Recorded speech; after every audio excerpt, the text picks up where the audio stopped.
ნიკა, დავიწყოთ მთავარი პოლიტიკური საკითხების შეფასება, რომელთა შორისაც ერთ-ერთი მთავარი 8 ოპოზიციონერი ლიდერის წინააღმდეგ მორიგ ჯერზე დაწყებული სისხლის სამართლებრივი დევნა, 8 პოლიტიკოსიდან 4 თქვენი კოალიციის ლიდერია, ნიკა მელია, ნიკა გვარამია, ზურაბ ჯაფარიძე, ელენე ხოშტარია, რომლებიც ამ დროის მდგომარეობით საპატიმროში იმყოფებიან. აი, როგორ უყურებს მარტივად კითხავთ თქვენი კოალიცია იმას, რაც პროკურატურაში მოვისმინეთ და რა გათვლა და მიზანი შეიძლება გქონდეს ისედაც პატიმრობაში მყოფი ოპოზიციონერი ოპონენტების მისამართით ქართულ ოცნებას, რომელსაც სხვათა შორის რომელმაც უпростоრად ევროპარლამენტარ პეტრას აუსტრევიჩუსის აზრით დარჩენილი საღი აზრით დაკარგა, ასეთია სწორედ ევროპარლამენტარის შეფასება ოცნებასთან მიმართებაში. ხო, მოგესალმებით კიდევ ერთხელ. ჩვენ მთავარი და უმთავრესი რაც უნდა ვიცოდეთ, ჩვენი კოალიციის შეფასება ამასთან დაკავშირებით რა შეიძლება იყოს, რაც ვამბობდით აქამდე, ხო? სინამდვილეში ყველაფერი მიდის ჟანრის კანონით, იმ ლოგიკით, რომელსაც ავითარებს ქართული ოცნება. ჩემი აზრით 2012 წლიდან, მაგრამ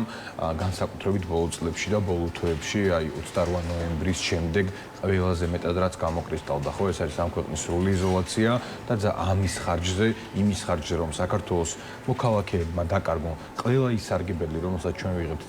ცივილური სამყაროსგან, იქნება ეს ევროკავშირი, იქნება ეს ამერიკის შეერთებული შტატები, რომელიც 6 მილიარდზე მეტი დაგვეხმარა ჯამურად დამოუკიდებლობის დღიდან დღემდე, ხო, აი ამ ყოველთვის დაკარგვის ხარჯზე ისინი ინარჩუნებენ ძალაუფლებას, ანუ მარტივად რა საქართველოს ერთი რიგითი მოქალაქის კეთილდღეობას ისინი ცვლიან ერთი ადამიანის ტოტალურ ძალაუფლებაში, მაქსიმალურ კონსოლიდაციაში, იმაში რომ საბოლოო ჯამში ისინი იყვნენ მხოლოდ კარგად და ამისკენ მიყავართ. ოღონდ ეს ჩვენ რაც უნდა ვიცოდეთ, ეს არ არის ჩემი აზრით, მე შემოხვდა ბევრი განსხვავებული მოსაზრება ამასთან დაკავშირებით, ეს არის ჩემი აზრით ძლიერი პოლიტიკური გუნდის ან ძლიერის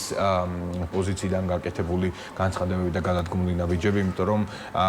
ძლიერს არ ჭირდება ის რომ საზოგადოების ნაწილს ერთის მხრივ ძალისენით ელაპარაკოს და ამით რაღაც შიშის დანერგვას ეცადოს, მეორეს მხრივ ეს კონკრეტული გუშინდელი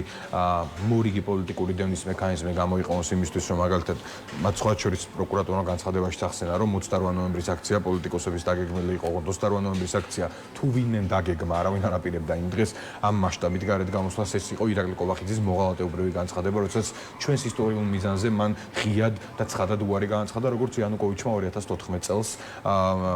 უკრაინაში, როდესაც დაიწყო მაიდნის მოვლენები, ხო? თუ ვინმე არის ამ ყველაფრის ორგანიზატორი, არის ირაკლი კობახიძე და არა რომელიმე პროდასაული პოლიტიკური ძალის პოლიტიკური ლიდერი, ხო? და მან გამოიწვია ეს კონსტიტუციური კრიზისი და მათ შორის სამართლებრივი, ლეგალისტური და პოლიტიკური კრიზისი, რაც ჩვენ გაგვაჩნია ქვეყანაში. ანუ სინამდვილეში ეს არის ის, რომ ჩვენ შეგვიძლია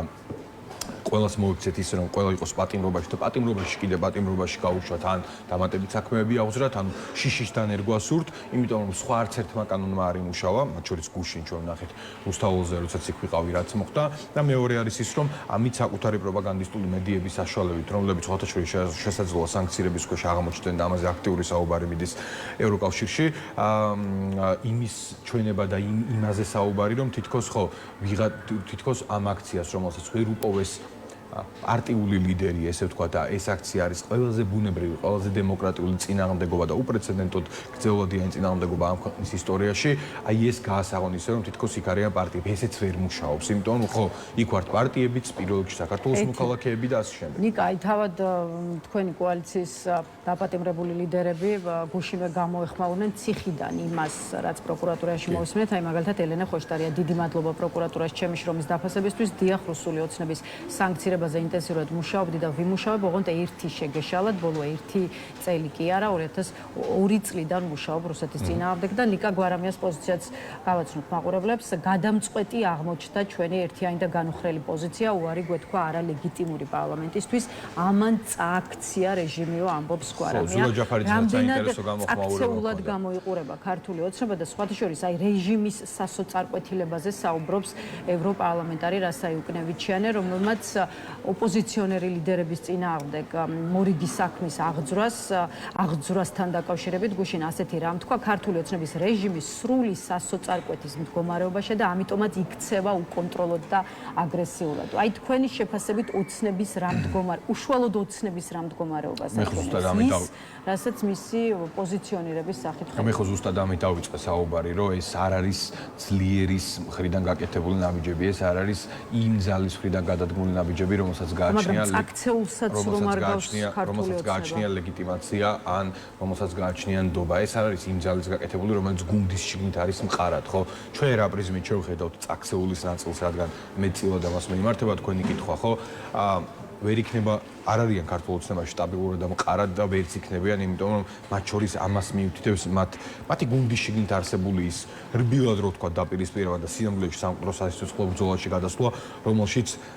უმაღლეს თანამდებობის პოლიტიკური თანამდებობის ლიდერების დონეზე არიან ჩართულები. ამიტომ ხო, როდესაც გამოდიან და ერთი კვირის შუალედში რამდენჯერმე ჯერ შალვა პაპუაშვილმა, შემდეგ გუშინ გენერალურმა პროკურორმა, მანამდე შუალედში აი ივანიშვილის პოლიტიკურმა პაიკებმა არაერთხელ ახსენეს, რომ სანქციების გამო დაისჯებით.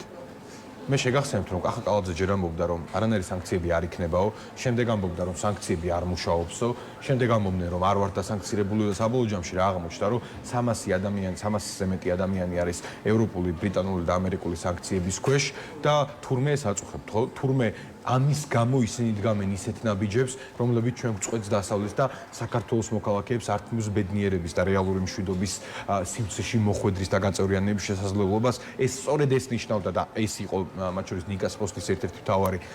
მიზანი და სათქმელი ჩემი აზრით, რომ ხო, აი ამ კონსოლიდირებულმა საერთო პოზიციამ იმასთან, რომ ქართული ოცნება ყველგან ქვეყნის შიგნით და ქვეყნის გარეთ გახდა კეთროვანი ძალა, გამოიწვია ქართული ხალხის ბრძოლასთან ერთად პირველ რიგში და თავდადებასთან ერთად ის, რომ ამუშავდა სანქციების პოლიტიკა, ამუშავდა ისეთ დონეზე, რომ ხო, მათ შორის შეიძლება ბჭყალებში ლუკაშენკოს შეშურებოდა ეს, ისე იქცევიან და ისე ელაპარაკებიან. მე შეგახსენებთ, გუშინ პრეზიდენტი ტრამპი შეხვდა შუა აზიის ქვეყნების წარმომადგენლებს და იქაც კი არ განიხილებოდა და აგერ 100 დღეზე მეტი 160 დღეა ირაკლი ყობახიძე მის წერილზე ელოდება პასუხს და 80 დღეზე მეტია ყაველაშვილი, ხო და ამ დროს ხვდება შუა აზიის წევრი ქვეყნების წარმომადგენლებს და თან საუბრობს იმას, რომ თურმე პრეზიდენტ ტრამპი, მისი ადმინისტრაცია და ქართული ოცნება ერთღირებულებებზე დგანეს, ხო აბსურდია. იმიტომ აბსურდი იმიტომ კი არა, რომ მე მსურს ასიან კრიტიკულად განწყობილ ადამიანს, ეს რეალობაა, როდესაც შენ გამოდიხარ და ჯო ვილსონს ეძახი მეგთამეს და 2 დღით ადრე პრეზიდენტი ტრამპი ამბობს, რომ ჯო ვილსონი არის მისი მეგობარი, რომელსაც აქვს მისი ტოტალური მხარდაჭერა არჩევნებზე და ის მას იმედებს და ხალხს იმედებს არასდროს გაუცრუებს. ხო, ეს მე მგონი არის განაცხადი, რომ ვერც ბაიდენის ადმინისტრაციასთან, ვერც ტრამპის ადმინისტრაციასთან და ვერც ევროკავშირში ვერავისთან ევროპის მასშტაბით გარდა პრორუსული ჯგუფებისა, რომლებიც ყველგან უმცირესობაში არიან, ქართული ოცნება ვერ შეძლებს ჭყალებში იმ ურთიერთობების დაალაგებას, როგორც თავად ამბობენ, იმიტომ რომ არავის ჭირდება ძალა, რომელიც უარყოფს ერთ-ერთ ფუნდამენტურ პრინციპს. ეს არის წმინდა საკითხი დასავლეთისთვის, თავისუფალი და სამართლიანი არჩევნები. სწორედ ამისკენ იყო მიმართული ის, რომ ხო, წაქცევის პირასყოფი და სინამდვილეში დასავლელ პარტნიორებს და მათთან დაკავშირებულ საკითხს შეეხეთ. აი ცალკეული ექსპერტის მოლოდინია, რომ ივანიშვილის ხელისუფლების მიერ ოპოზიციონერი ლიდერების მრავალი წლით ციხეში დატოვების სურვილი, რაც სხვათა შორის მათივე შეფასებით არის დიქტატურის დამკვიდრების სახელმძღვანელო, ბრიუსელს, ახლა არ ვიცი ცალკეული ექსპერტის, მაგალითად ამ შემთხვევაში გიორგი რუხაძის პოზიცია მაქვს მხედველობაში, ბრიუსელს ახლებურად გამოაღვიძებს. აი პარტნიორების ახლებურად გამოღვიძებას თუ შეიძლება ველოდებოდეთ იმ ყველაფრის გათვალისწინებით, რასაც თუნდაც დღეს გუშინ და ბოლო პერიოდში ხედავთ ქართული ოცნების ნაბიჯების სახით. პირველი უნდა დავიწყოთ იმით, რომ არა მარტო დღეს გუშინ წინ ახლა იქნება, ამიტომ არა გეოპოლიტიკური ჩვენ ცხოვრობთ ისტორიულ მომენტში, როდესაც ძალიან სერიოზული გეოპოლიტიკური გადალაგება მიმდინარეობს რეალურად უსაფრთხოების ახალი არქიტექტურის შენება და ჩამოყალიბება, მიმდინარეობს ახალი მსოფლიო წესრიგის დამკვიდრება, რომელიც მეორე მსოფლიო ომის შემდეგ ჩამოყალიბდა და სინამდვილეში უკრაინაში რუსეთის ბარბაროსულმა და გენოციდურმა ომმა ეს ყველაფერი ამოაყირაო და აი ამის ცვლილებისკენ მიდივართ ამ ვითარებაში, როდესაც ევროკავშირის ლიდერი, სახელმწიფოს ლიდერი, კანცლერი, მათ შორის მერცი საუბრობს იმაზე, რომ თურქეთის ევროკავშირში გაწევრიანების აუცილებლობაზე, როდესაც ვხედავთ, რომ ევროკავშირი საუბრობს სრულ გადაიარაღებაზე, საუბრობს იმაზე, რომ ევროკავშირი უნდა გახდეს ნატოს ტიპის ერთობა, რომელიც არ იქნება უბრალოდ პოლიტიკური და ეკონომიკური ერთობა, არამედ იქნება მათ შორის უსაფრთხოებაზე მეტად ორიენტირებული, როდესაც ჩვენ ვხედავთ, რომ გაკეთებ ტრამპის გზა და სინამდვილეში ძალიან ბევრი წლის, რამდენიმე აწლოვანი 10 წლის რამდენიმე აწლოვების კონფლიქტი აზერბაიჯანსა და სომხეთს შორის მოგვარდა და ისინი სინამდვილეში გამოდიან ამ პოსტსაბჭოთა სივრციდან და ეხსნებიან რუსეთს. ამ ვითარებაში თქვენ როგორ გონიათ, რომ დასავლეთი საქართველოს, რომელიც არის მათთვის ერთ-ერთი დასაყრდენი, ყველაზე ძლიერი ამ რეგიონში იმ მხრივ, რომ და შავ ზღვაზე გასასვლელით, როგორ გონიათ სამხრეთ კავკასიის რკალს ისე შეკრავს ევროკავშირი და ამერიკის შეერთებული შტატები, რომ საქართველოს აფსაიდში აღმოჩნდეს. ეს გამორიცხულია, იმიტომ რომ როგორც ჩვენ გვჭირდება ევროკავშირი და დასავლეთი ამერიკის შეერთებული შტატები და ნატო, ასევე სჭირდებათ მათ საქართველოს, სომხეთთან და აზერბაიჯანთან ერთად, თურქეთთან ერთად, იმისთვის რომ აი აქ დაიკეტოს და ჩაიკეტოს და ერთგვარი კედელი აშენდეს რუსეთის აგრესიის შესაკავებლად და მათ შორის რუსეთის, ჩინეთის, ირანის გავლენების შესაკავებლად, რაზეც მათ შორის პრეზიდენტი ტრამპი საუბრობს და რის გამოც ჰქონდა ის შეხვედრა, რომელიც მას ჰქონდა გუშინ შუა აზიის ქვეყნების წარმომადგენლებთან, სადაც სხვათა შორის ასევე ის შევიდა ამერიკული პროექტით რკინიგზით, რომელიც ასევე ნიშნავს იმას, რომ იქ ჩინური გავლენები შევიცვალება. ნიკა, ისევ რვა ოპოზიციონერი. და სწორედ აქედან გამომდინარე იქნება თქვათ რეაქცია იმაზე, რომ ამ ქვეყანაში თითქოს მაინდა-მაინც აქტიური კონკრეტული ნაბიჯების თვალსაზრისით არ არიან დასავლელი პარტნიორები. კარგი იქნებოდა მეტი სიხის და სიცხადე, თუმცა ჩვენ უნდა გვახსოვდეს, რომ როდესაც ჩვენ გვაქვს ისრაელის მოვლენები, როდესაც გვაქვს უკრაინა, ამ პერიოდში ყოველთვის იქნება ეს ევროკომისიის ნებისმიერი შეხვედრა, იქნება ეს ევროკავშირის საგარეო საქმეთა მინისტრების შეხვედრა, მინისტერიალი თუ ევროკომისიის რომელიმე ნებისმიერი სხდომა ან ევროპარლამენტში, ყველგან აი ამ პრიორიტეტულ საკითხებში, სადაც არის სირია, სადაც იყო სირია, სადაც არის ისრაელი, სადაც არის უკრაინა, სინამდვილეში ყოველთვის დღის წესრიგში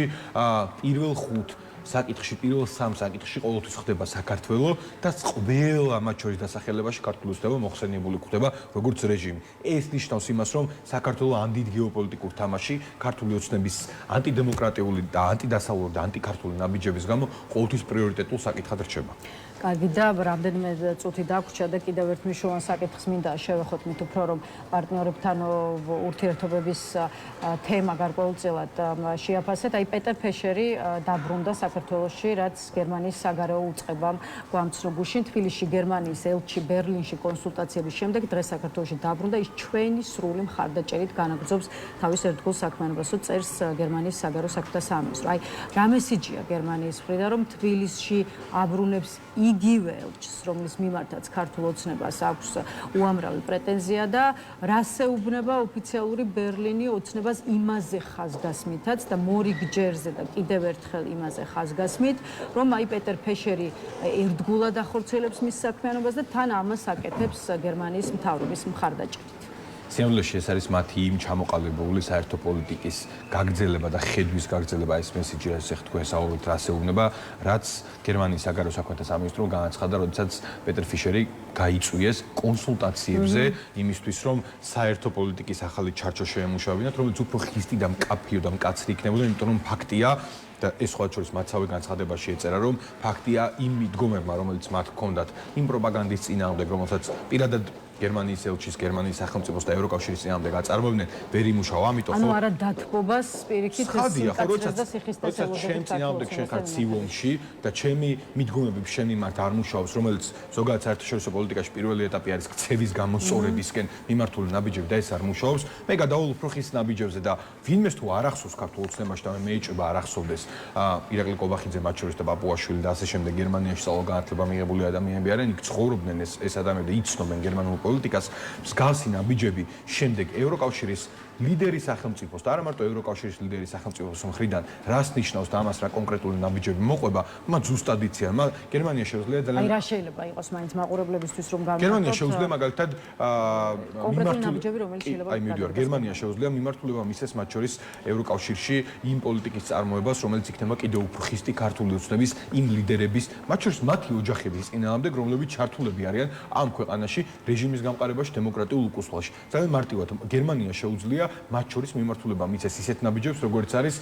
პერსონალური სანქციები, არა მარტო უკვე სავიზო შეზღუდვები, არა მხოლოდ გერმანიაში, არამედ მთელი ევროკავშირის მასშტაბით და მათ შორის თუ ეს ასე არ მოხდება, მინიმუმ გავლენა მოახდინოს იმაზე, რომ ძალიან ბევრმა ქვეყანამ უბრალოდ დაუწესოს ანუ კიდევ უფრო ცუცხავი ეფექტი ქონდეს ამ ყველაფერს და მიღმა ამ სავიზო შეზღუდვებისა გადაიზარდოს სხვა ტიპის შეზღუდვებში, რომლებიც გულისხმობს მათ შორის იქ არსებულ ქონებებთან დაკავშირებით და ბიზნესებთან დაკავშირებით, გარკვეულ შეზღუდვებს და ჩვენ ვიცით იგივე ლევან კობიაშვილს კახა კალაძე და სხვებს ევროკავშირის მასშტაბით გამხელა ქონებას და ბიზნესებს ყოფენ. მადლობა ნიკა მადლობა იმისთვის რომ შეაფასეთ ჩვენთან ერთად მნიშვნელოვანი პოლიტიკური საკითხები.